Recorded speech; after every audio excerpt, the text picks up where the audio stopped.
राधे राधे। हरे कृष्णा। बहुत समय पहले की बात है। एक रतनपुर नाम का नगर था। वहां के लोग मेहनती और धार्मिक प्रवृत्ति के थे। नगर का राजा न्याय प्रिय और दयालु माना जाता था। पर उसी नगर में तीन ऐसे पंडित भी रहते थे जिनसे पूरा नगर परेशान था। उनके नाम थे गिरधारी, छिगन और हरि प्रसाद। तीनों बचपन से ही साथ थे। उनकी मित्रता अत्यंत गहरी थी। वे विद्वान भी थे, शास्त्रों का ज्ञान रखते थे और वाणी में ऐसी मिठास थी कि पहली भेंट में ही कोई भी उनसे प्रभावित हो जाए। परंतु उनके स्वभाव में एक ऐसी कमी थी जिसने उन्हें पूरे नगर में बदनाम कर दिया था। वे अपनी बुद्धि और चतुराई का उपयोग अच्छे कार्यों की बजाय दूसरों को उलझाने और अपमानित करने में करते थे और आनंद लेते थे। वे स्वयं को चतुर समझते थे और दूसरों की भावनाओं की परवाह किए बिना अपनी बात कह देना अपनी विशेषता मानते थे। नगर में जहां भी कोई शुभ कार्य होता, विवाह, यज्ञ, नामकरण, जन्म उत्सव या श्राद्ध, वे बिना निमंत्रण के पहुंच जाते थे। उन्हें निमंत्रण मिले या ना मिले, इससे उन्हें कोई फर्क नहीं पड़ता था। वे ऐसे आत्मविश्वास से घर में प्रवेश करते मानो विशेष रूप से बुलाए गए हो। गृह स्वामी संकोचवश कुछ कह नहीं पाता था, क्योंकि ब्राह्मण का सम्मान करना उस समय की परंपरा थी और मन मारकर उनका स्वागत करते। भोजन के समय वे सबसे आगे की पंक्ति में बैठते, थाली में परोसे गए व्यंजनों का भरपूर आनंद लेते, बार बार पूरी, कचौरी, खीर और हलवा मांगते। खाते समय वे व्यंजनों की प्रशंसा भी करते ताकि रसोई में लगी गृहिणी प्रसन्न हो जाए। परंतु जैसे ही भोजन समाप्त होता, उनकी असली आदत सामने आ जाती। वे ऐसी कोई टिप्पणी कर देते जिससे घर में कलह पड़ जाए। कभी वे कहते, आज दाल में स्वाद तो है पर नमक थोड़ा कम है, अवश्य ही किसी की नजर लग गई है। इतना सुनते ही घर के लोग एक दूसरे को देखने लगते। कभी वे कहते, पूरी थोड़ी कड़क है, शायद आटे में मिलावट होगी। रसोई संभालने वाली महिला अपमानित महसूस करती और परिवार के अन्य सदस्य उससे उलझ पड़ते। कई बार वे ग्रह नक्षत्रों का हवाला देकर कहते, इस घर पर शनि की दृष्टि है, सावधान रहना चाहिए। ऐसी बातें सुनकर लोग चिंतित हो जाते और आपस में बहस शुरू हो जाती। धीरे धीरे नगर के लोग उनसे परेशान हो गए। कई परिवारों ने ये निश्चय किया कि उन्हें बुलाया ही नहीं जाएगा। पर समस्या ये थी कि वे बिना बुलाए भी आ जाते थे। कोई सीधे उन्हें मना करने का साहस नहीं करता था, क्योंकि ब्राह्मणों का अपमान करना सामाजिक दृष्टि से उचित नहीं माना जाता था। लोग मन ही मन कूटते रहते थे। राजा तक भी उनकी शिकायतें पहुंचने लगी। कई नगरवासियों ने दरबार में जाकर विनती की कि इन तीनों पंडितों के कारण घर में झगड़े हो रहे हैं। राजा सब सुनता और उन्हें दरबार में बुलाकर समझाता। ब्राह्मण होकर तुम लोगों का आचरण ऐसा क्यों है? समाज में शांति बनाए रखना तुम लोगों का धर्म है। वे तीनों हाथ जोड़कर गलती स्वीकार कर लेते और सुधार का वचन देते, पर जैसे ही दरबार से बाहर निकलते फिर वही पुरानी आदतें शुरू हो जाती। समय बीतता गया, पर हरि प्रसाद, गिरधारी और छिगन की आदतों में कोई परिवर्तन नहीं आया। वे अपने व्यवहार को अपनी चतुराई समझते थे और दूसरों की परेशानी में मनोरंजन खोजते थे। उन्हें यह एहसास नहीं था कि उनके शब्दों से कितने घरों की शांति भंग हो रही है। एक दिन ऐसा आया जिसने पूरे राज्य में हर्ष की लहर दौड़ा दी। वर्षों की प्रतीक्षा और प्रार्थनाओं के बाद राजा के यहाँ पुत्र का जन्म हुआ। राजमहल में उत्सव का वातावरण था। नगाड़े बज उठे, मंदिरों में विशेष पूजन होने लगा और नगरवासियों ने दीप जलाकर इस सुगंध समाचार का स्वागत किया। राजा आनंद से भर उठा।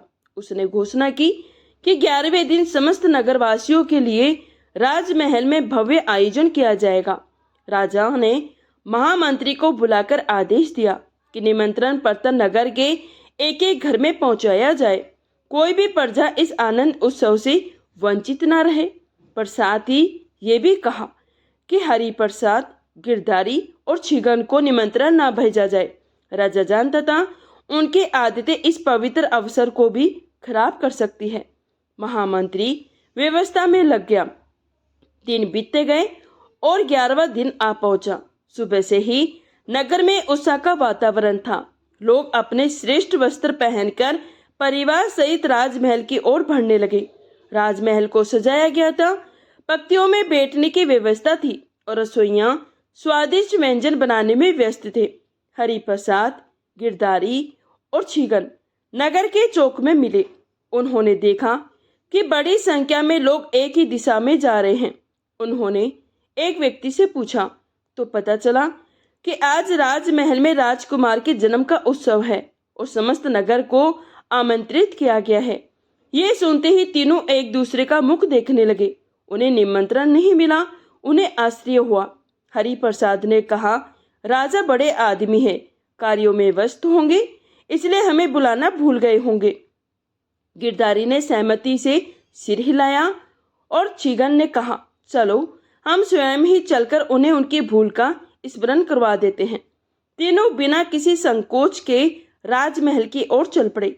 वे आत्मविश्वास से भरे थे, मानो विशेष अतिथि हो। वे उस प्रांगण में जा पहुंचे जहां भोज की व्यवस्था थी। महामंत्री की दृष्टि जैसे ही उन पर पड़ी, उसका चेहरा गंभीर हो गया। उसे राजा का आदेश स्मरण था। वे समझ गया कि यदि इन्हें रोका गया तो लोग तरह तरह की बातें करेंगे। वे उनके पास पहुंचा और आदर पूर्वक बोला, आइए ब्राह्मण देवताओं, महाराज ने आपके लिए विशेष व्यवस्था की है। तीनों प्रसन्न हो उठे। उन्हें लगा कि वास्तव में राजा ने उन्हें विशेष सम्मान देने के लिए अलग व्यवस्था करवाई है। महामंत्री उन्हें महल के भीतर एक अलग कक्ष में ले गया। वहां आसनों पर उन्हें बिठाया गया। खीर, पूड़ी, कचौरी, तरह तरह के व्यंजन परोस दिए गए। तीनों बड़े चाव से खाने लगे। वे बार बार व्यंजनों की प्रशंसा करते और कहते, ऐसा स्वाद तो केवल राजमहल में ही मिल सकता है। महामंत्री चिंतित था कि भोजन के बाद वे क्या कहेंगे। भोजन समाप्त होने पर महामंत्री ने उन्हें 5 स्वर्ण मुद्राएं दक्षिणा में दी। ये देखकर वे अत्यंत प्रसन्न हुए, परंतु अपनी आदत के अनुसार हरि प्रसाद ने गंभीर स्वर में कहा, महामंत्री जी, आज आपके चेहरे पर कुछ उदासी सी झलक रही है। सब कुशल तो है? गिरधारी तुरंत बोला, कहीं किसी प्रियजन का देहांत तो नहीं हो गया? फिर छीगन ने कहा, ऐसे अवसर पर उदासी का कारण अवश्य गंभीर होगा। उनकी बातों में ऐसा संकेत था मानो राजमहल में शोक का वातावरण हो। ये सुनते ही महामंत्री के धैर्य की सीमा टूटने लगी। वे जानता था कि यदि ये बातें बाहर फैल गई तो उत्सव का रंग फीका पड़ सकता है। उसने बिना कुछ कहे वहां से हटना ही उचित समझा। तुरंत राजा के पास पहुंचा। राजा ने जब ये सुना कि तीनों ने आनंद उत्सव को भी शोक में जोड़ने का संकेत दिया है तो उसका चेहरा क्रोध से लाल हो उठा। फिर भी उसने स्वयं को संयमित किया। वे जानता था कि सार्वजनिक रूप से दंड देने से ब्राह्मणों का अपमान समझा जाएगा और लोग आलोचना करेंगे। उसने महामंत्री को आदेश दिया कि उन्हें बिना हंगामा किए महल से बाहर कर दिया जाए। महामंत्री वापस उस कक्ष में पहुंचा। उसने कठोर स्वर में कहा, अब आप लोग यहाँ से प्रस्थान करें। महाराज अन्य कार्यों में व्यस्त है। राजमहल के बाहर आकर भी वे अपने स्वभाव के अनुसार व्यंग करते रहे, मानो जो हुआ वह भी उनके मनोरंजन का हिस्सा हो। राजमहल के उत्सव के बाद नगर में शांति बनी रहे, किंतु हरि प्रसाद, गिरधारी और छीगन की आदतों में कोई परिवर्तन नहीं आया। वे पहले की भांति अवसर तलाशते रहते और जहां भी भीड़ या समारोह का आभास होता वहां पहुंच जाते। उधर राजा ने भी निश्चय कर लिया था कि यदि भविष्य में उन्होंने सीमा लांघी तो कठोर निर्णय लिया जाएगा। इसी बीच दुर्भाग्य से एक दिन ऐसा आया जब राजमहल में शोक छा गया। राजा की माता गंभीर रूप से बीमार पड़ गई। वेद बुलाए गए, यज्ञ हवन हुए, दवाइयां दी गई, परंतु नियति को कुछ और ही स्वीकार था। कुछ ही दिनों में उन्होंने देह त्याग दिया। राजा शोक से व्याकुल हो गया। नगर में भी शोक की लहर दौड़ गई। समय के विधान के अनुसार 13वीं के दिन ब्राह्मणों और निधनों को भोजन कराने का निश्चय किया गया ताकि आत्मा की शांति के लिए पुण्य सचित हो। राजा ने महामंत्री को बुलाकर व्यवस्था करने का आदेश दिया। साथ ही सावधान किया कि हरि प्रसाद, गिरधारी और छिगन को किसी भी परिस्थिति में निमंत्रण ना दिया जाए। राजा के मन में ये भय था कि वे शोक के अवसर पर भी अपनी कटु वाणी से वातावरण को दूषित कर सकते हैं। 13वीं का दिन आया। राजमहल के प्रांगण में व्यवस्था की गई। इस बार गंभीरता का वातावरण था। ब्राह्मण और गरीब लोग महल की ओर बढ़ रहे थे। संयोग से तीनों पंडित फिर नगर के चौराहे पर मिले। उन्होंने देखा कि लोग फिर बड़ी संख्या में राजमहल की ओर जा रहे हैं। पूछने पर उन्हें पता चला कि 13वीं का भोज है। उन्हें फिर निमंत्रण नहीं मिला था। दीनदयाल ने कहा, लगता है महाराज फिर व्यवस्था में हमें बुलाना भूल गए। हरि प्रसाद ने सहमति जताई और छिगन बोला, ऐसे पवित्र अवसर पर हमें स्वयं ही उपस्थित होकर अपना कर्तव्य निभाना चाहिए। इस प्रकार वे तीनों बिना निमंत्रण राजमहल पहुंच गए। महामंत्री ने जैसे ही उन्हें देखा, उसके मन में चिंता की लहर दौड़ गई। उसे राजा का स्पष्ट आदेश था, परंतु इतने लोगों के बीच उन्हें रोकना उचित नहीं था। वे उनके पास गया और बोला, आइए ब्राह्मण देवताओं, महाराज ने आपके लिए अलग से व्यवस्था करवाई है। तीनों संतुष्ट भाव से उसके पीछे पीछे चल पड़े। उन्हें वही कक्ष दिया गया जहां पहले भोज के लिए बिठाया गया था। इस बार भोजन सादा किंतु स्वादिष्ट था। तीनों ने भोजन किया। खाते खाते कभी वे व्यंजन की प्रशंसा करते, कभी महल की व्यवस्था की तारीफ करते। महामंत्री ने इस बार राजा के निर्देश अनुसार उनके प्रत्येक वाक्य का उत्तर मुस्कुराकर दिया, ताकि वे कोई गलत बात ना कह दे। भोजन समाप्त होने पर महामंत्री ने उन्हें 10-10 सोने की मुद्राएं दक्षिणा के रूप में दी। ये देखकर वे और भी प्रसन्न हुए, परंतु अपने आदत के अनुसार हरि प्रसाद ने कहा, महामंत्री जी, आज तो आपके चेहरे पर अजीब सी चमक है, लगता है कोई शुभ समाचार है। गिरधारी ने तुरंत कहा, क्या राजमहल में फिर कोई उत्सव होने वाला है? छिगन हंसते हुए बोला, कहीं ऐसा तो नहीं कि राजकुमार के बाद कोई और खुशखबरी हो। उनके शब्दों में ऐसी विडंबना थी कि शोक का अवसर भी जैसे उपवास बन गया। ये सुनते ही महामंत्री का धैर्य समाप्त हो गया। वे बिना एक शब्द कहे वहां से निकल पड़ा और सीधे राजा के पास पहुंचा। उसके चेहरे पर क्रोध झलक रहा था।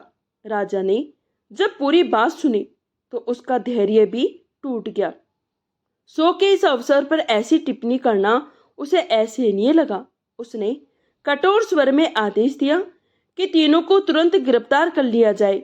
महामंत्री कुछ सैनिकों के साथ उस कक्ष में पहुंचा।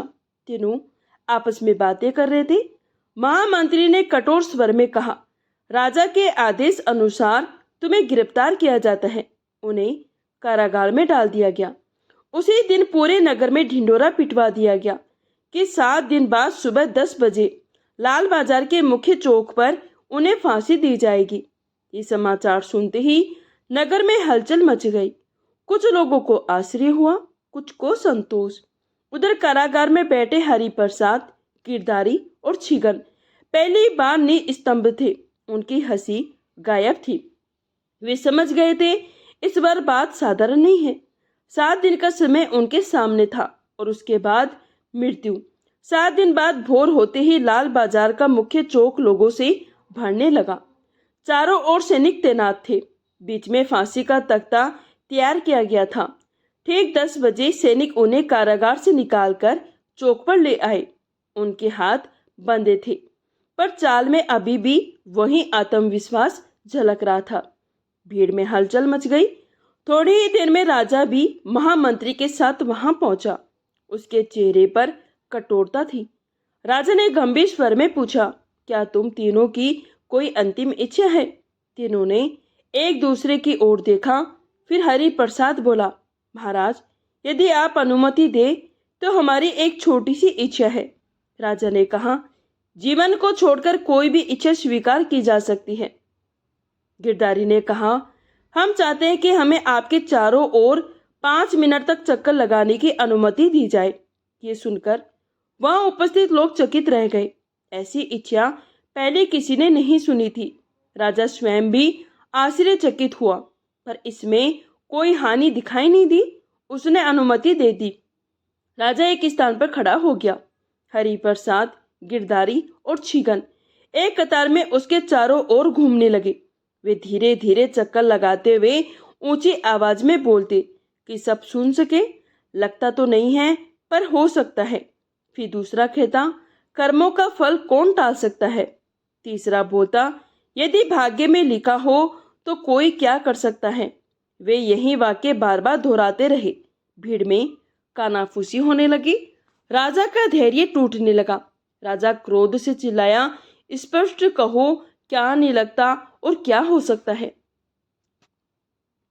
गिरधारी ने उत्तर दिया, महाराज, हमें एक प्रसिद्ध ज्योतिषी ने बताया था कि यदि हमारी मृत्यु होगी तो वे फांसी से होगी, और जो हमें अपने हाथों से फांसी देगा उसकी मृत्यु भी तुरंत हो जाएगी। हम तो केवल ये देख रहे थे कि क्या ये बात सत्य हो सकती है। ये सुनते ही चौक में सन्नाटा छा गया। राजा के हृदय में भी एक क्षण को भय की लहर दौड़ गई, पर उसने स्वयं को संभाला और कठोर स्वर में कहा, तुम लोग मुझे भ्रमित कर रहे हो। उसने तुरंत महामंत्री को आदेश दिया, इन्हें फांसी दो। महामंत्री का चेहरा पीला पड़ गया। उसने कांपते स्वर में कहा, महाराज, यदि इनकी बात सत्य हुई तो मेरे परिवार का क्या होगा। मैं ये कार्य नहीं कर सकता, चाहे आप मुझे महामंत्री के पद से ही क्यों ना हटा दे। राजा ने जल्लाद को आदेश दिया। जल्लाद ने हाथ जोड़ लिए और बोला, क्षमा करे महाराज, मैं अपने बूढ़े माँ बाप का इकलौता सहारा हूँ। मैं ये जोखिम नहीं ले सकता। एक एक करके सैनिकों ने भी इनकार कर दिया। कोई अपनी बहन की शादी का हवाला देता, कोई अपनी नवविवाहित पत्नी का मृत्यु का भय। सबके मन पर भारी पड़ गया। राजा ने पहली बार अनुभव किया कि भय कितना शक्तिशाली होता है। वह दुविधा में पड़ गया। यदि वह स्वयं फांसी देता है और ये बात सत्य निकलती है तो उसका जीवन समाप्त हो जाएगा। लोग आपस में चर्चा करने लगे कि क्या सचमुच ऐसा हो सकता है। राजा का चेहरा गंभीर हो गया। उसने कठोर स्वर में कहा, यह असंभव है, तुम लोग चालाकी कर रहे हो। हरि प्रसाद ने उत्तर दिया, महाराज, सत्य असत्य का निर्णय तो आप स्वयं कर सकते हैं। यदि हमारी बात झूठ है तो अपने हाथों से हमें फांसी देकर इसे सिद्ध कर दीजिए। राजा के माथे पर पसीना छलक आया।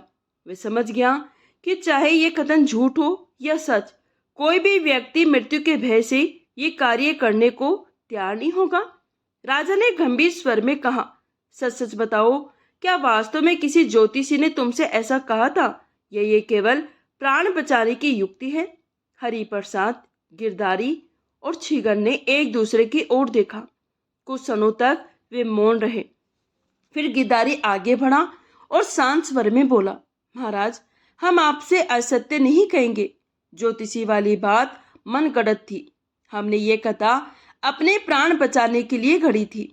राजा का चेहरा कठोर हो गया। वह बोला, तो तुमने पूरी प्रजा और अपने राजा को छलने का साहस किया। गिरधारी सिर झुकाकर बोला, महाराज, हमने अपने प्राण बचाने के छल का सहारा लिया, ये सत्य है। परंतु यदि आप अनुमति दे तो हम अपने जीवन की सच्चाई भी बताना चाहते हैं। राजा ने संकेत किया। वे अपने बात कहे। हरि प्रसाद ने कहना प्रारंभ किया, महाराज, आप हमें धूर्त और उड़न समझते हैं और ये सत्य भी है। हमने लोगों को परेशान किया, परंतु हम जन्म से ऐसे नहीं थे। हम तीनों बचपन से ही अनाथ थे। ना माता का साया मिला, ना पिता का सहारा। हम सड़कों पर पले भीख मांगकर बड़े हुए। कई बार भूखे पेट सोना पड़ा। जब हम थोड़े बड़े हुए तो काम के तलाश में इधर उधर भटके। हमने लोगों से विनती की, हमें कोई छोटा मोटा काम दे दे, पर हमारे फटे कपड़े और दीन अवस्था को देखकर लोग हमें तिरस्कार से देखते। कई बार हमें अपमानित किया गया, धुतकारा गया।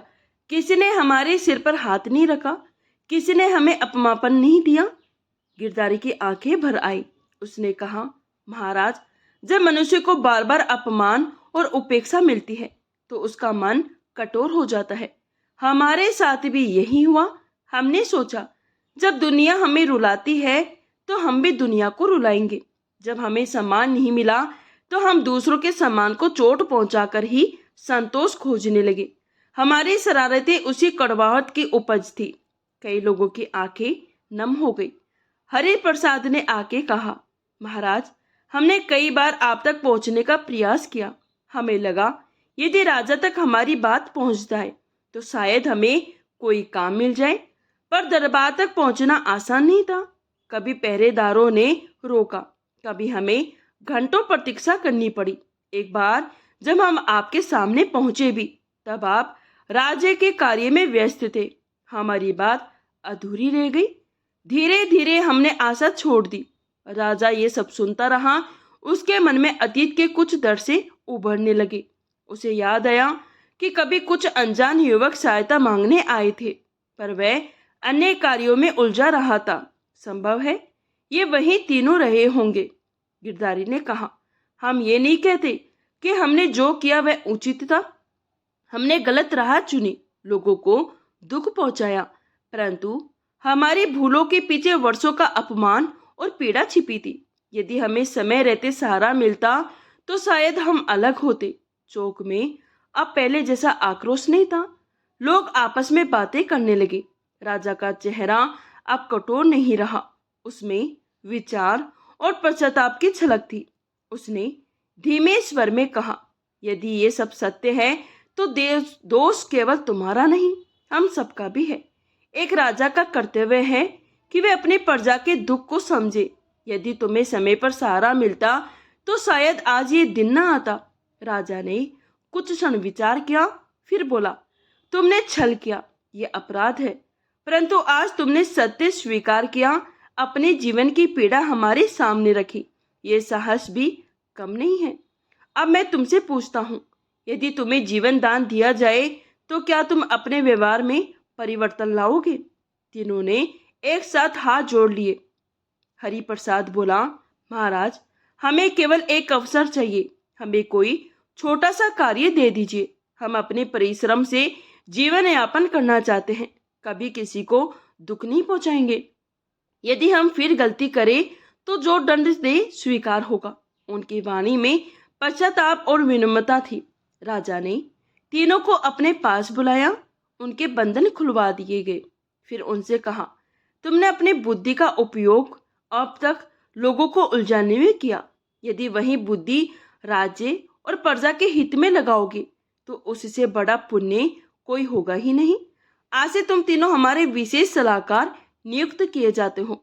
तुम सीधे हमारे पास आ सकोगे, जनहित के विषयों पर अपनी राय दे सकोगे, पर याद रहे ये अवसर तुम्हें विश्वास के आधार पर दिया जा रहा है।